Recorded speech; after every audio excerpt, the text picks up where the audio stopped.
So today we will hear from North Carolina, as mentioned earlier, and we will hear how one state used an opportunity to revise their supports to LEAs when thinking about sustainability.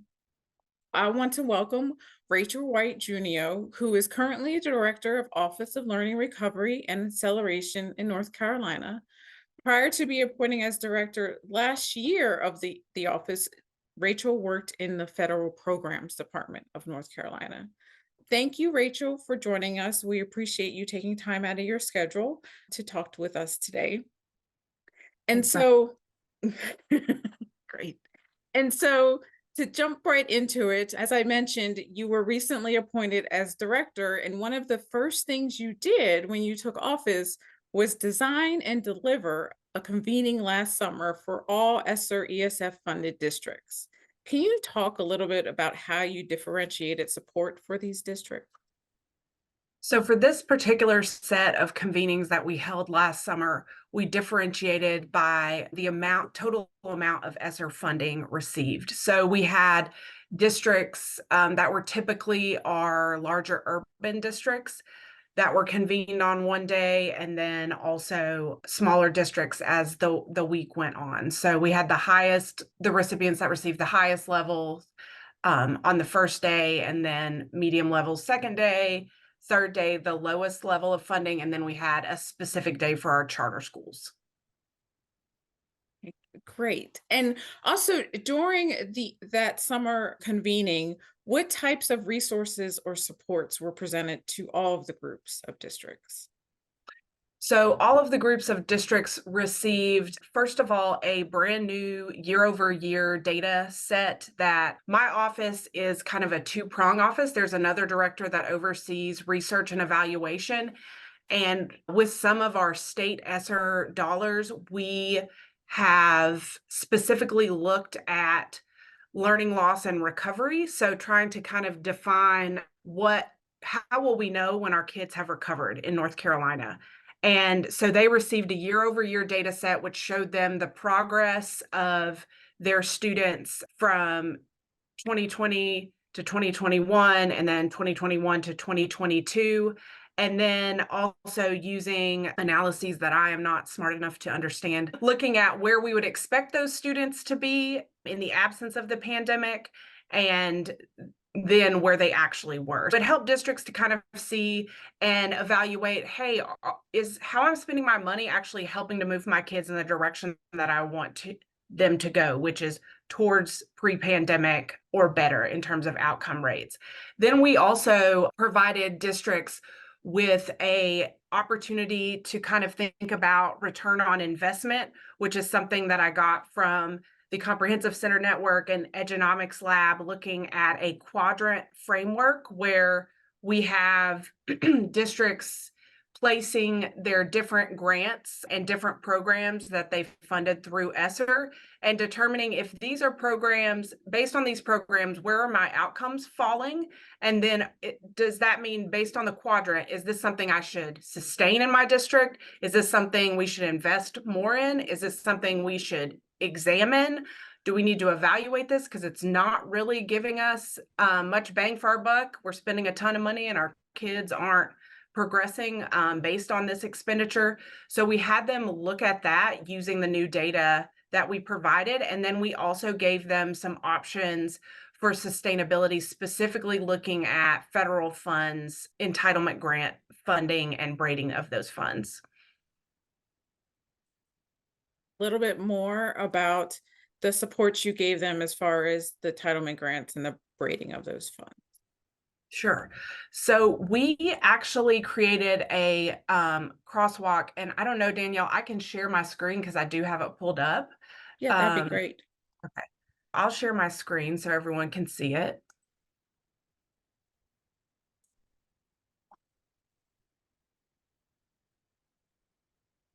All right. In North Carolina, what we did, and I'll see if I can make this a little bigger for you all.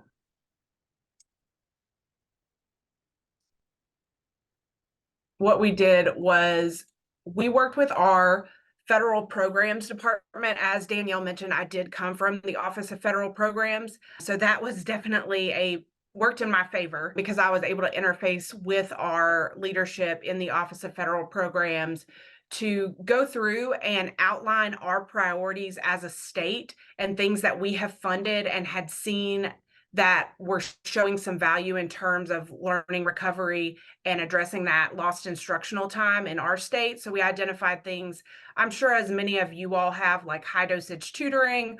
We have some specific summer programs that we designed based on a body of evidence from the Wallace Foundation that really looks at project-based learning and careers. So we included all of those here on the left-hand side for the priorities.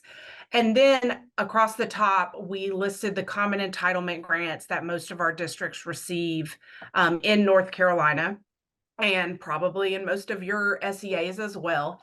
And so if there is an X underneath, that simply means that at least in part of my high dosage tutoring program could be funded through Title I Part A. So this is just a really quick reference for folks in LEAs to see what are my options for looking at my entitlement programs to potentially sustain some of my impactful ESSER funded programs that I'm no longer going to have an opportunity to fund after September of 2025. We listed all of these, and then we provided a lot of technical assistance. I've done several webinars on this. We do individual consultations with districts because, of course, while it looks like, oh, I have a lot of options to fund Title I or high dosage tutoring, of course, you have to understand what your limitations are and what are allowable costs for all of these entitlement grants. And then also you have to think about what Jessica mentioned, which is overcoming the funding of longstanding programs, especially if they're not effective. So that's kind of been the next step in our process. We've used this as a launching point, and then in February, we're doing convenings in each of our 8 regions throughout the state. They're going to be in person, and we're looking at bringing in the CFO, Federal Programs Director, CAO, superintendents, and having them meet as a team to really look. And we've created a return on investment tool for them to look at not only their ESSER funded programs, but also their entitlement grants so that they can have some kind of teeth behind it when they go to their board or to their county commissioners and to their stakeholders and say, hey, we know that this program has been around for 10 years and it's really popular, but here's the data. Like, we have this high dosage tutoring program. It seems to be working a lot better for our kids, and we can fund it with Title I funds, but we're going to have a trade-off with this. That's what we have done with the crosswalk and how we're going to use it going forward to provide even more targeted support. Great. Thank you for sharing and appreciate it. And the link to this crosswalk is available in the chat for everyone to reference and think about. And you mentioned LEAs being able to go back with data. Can you share a little bit more about the data that you're providing them with that they'll be able to go back to their school boards with? Sure. So I already mentioned the year-over-year data, and I don't think I shared that with you, Danielle, but I can share that so that you can add it to the resources so that other SEAs can kind of see the package of actual student outcome data that we're providing folks with. But we have also, and I'm going to pull this up right now, we have also created ESSER spending profiles, which we've just released this week to our school districts. We already have, through our finance office, we already had a really nice ESSER state spending dashboard, but we wanted to do some specific call outs, especially around salaries and specific ESSER spending so that districts could better prepare for the fiscal cliff. So here what you're looking at, and let me see if I can make it a bit bigger for you all. We did this for all districts and charter schools from publicly available data that we have at the department. and essentially just made it a lot more user-friendly for folks. So this is annual expenditures from 2020 to 2023 by funding source. And then we did a specific call out of the overall spending from last fiscal year to kind of give districts a thought of, okay, about 5% of my expenditures were from ESSER last year. So if that's going to be similar this year, we may have to look at cutting about 5% of our budget or doing trade-offs that amount to about 5%. And then underneath here, we have the specific call outs from the expenditure by ESSER. And so the cool thing about this is that when they click this, it's going to show them the object code level data. So here, if I'm a district and I see this and I'm like, holy moly, we spent 25 million on salaries. That is not good. They can click that and go a bit deeper, and you'll see that a lot of this was bonus pay. So we had a big statewide, a lot of our districts spent on bonuses, which the ROI of that remains to be seen. But during 2022, there was a lot spent on bonuses. So this is really helpful for districts to say, okay, well, luckily, in 2023, it also looks like the majority of our salary expenditures were also in bonuses. But then for last fiscal year, we also did a specific salary call out so they can see specific positions that they funded with ESSER funds. And we've told districts, we understand that you may already have plans for this, but we wanted to call it out just in case you don't, because it's going to be very important that we're communicating early with folks if there are going to have to be position cuts. We're hopeful that districts have done that from the get-go, saying you're an ESSER funded position, so after X date, this position will no longer be available. But we believe that, the more data and knowledge that they have, the better. Then we also did a student enrollment and teacher staffing trends chart. And this was also something that I saw in one of Edunomics Lab's professional development sessions. And so we created those for all of our districts as well. And so this is actually the number of teachers. And then this is, of course, number of students. And that plays a big role because we know nationwide we are seeing enrollment in public schools going down. And that obviously plays into budget conversations. And then down here is where we put the outcomes. Again, these data are old, so this is from the year-over-year analysis from 21-22, and this shows the magnitude of learning recovery. So we took the effect size from spring of 2022, subtracted that from the effect size of spring 2021, and that's giving us the magnitude of recovery. So if it's going in a positive direction, that's obviously the direction we want to be going. So we've just shown districts this and said, take a look at this. We know this is outdated. We're going to provide you with these updated data sets in February, but this can help you to know how effective some of your interventions were, at least early on, and if you're seeing the progress you want with students. But that's an overview of the data that we've given them. And again, this is brand new for them, just released this week. Great. And two questions.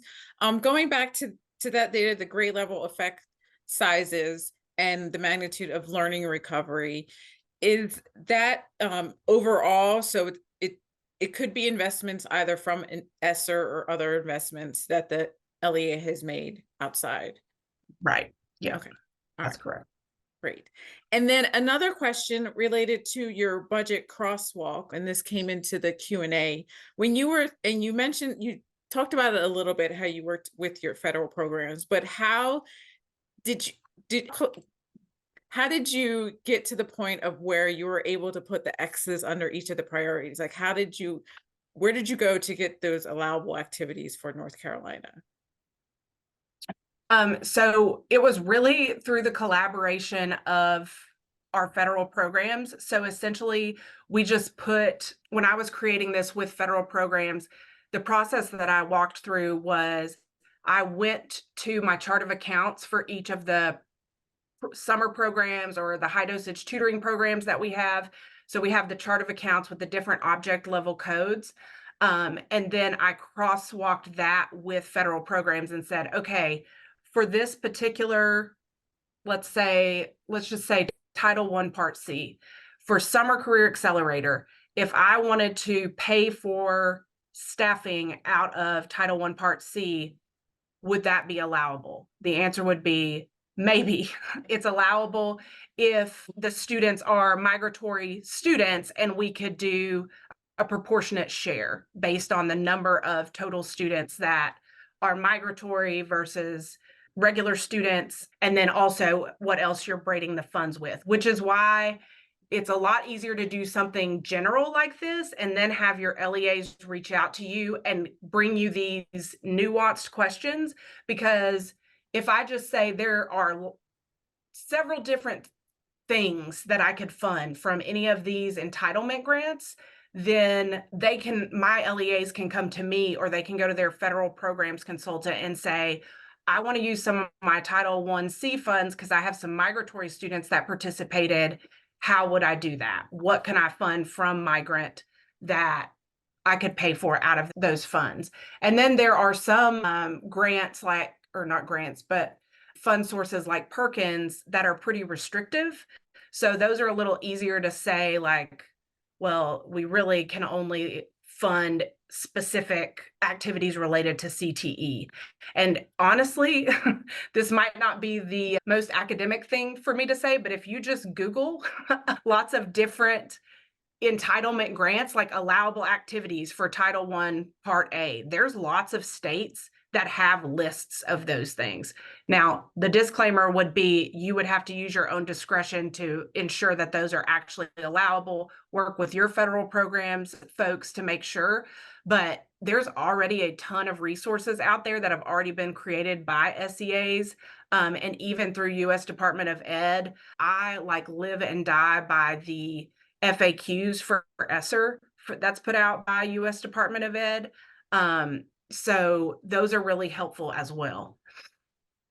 Appreciate that, and I appreciate the emphasis on collaboration across agencies and talking with one another, and also having the LEAs talk to the SEA as well when thinking about these decisions. Mhm. As we come to a close, one final question.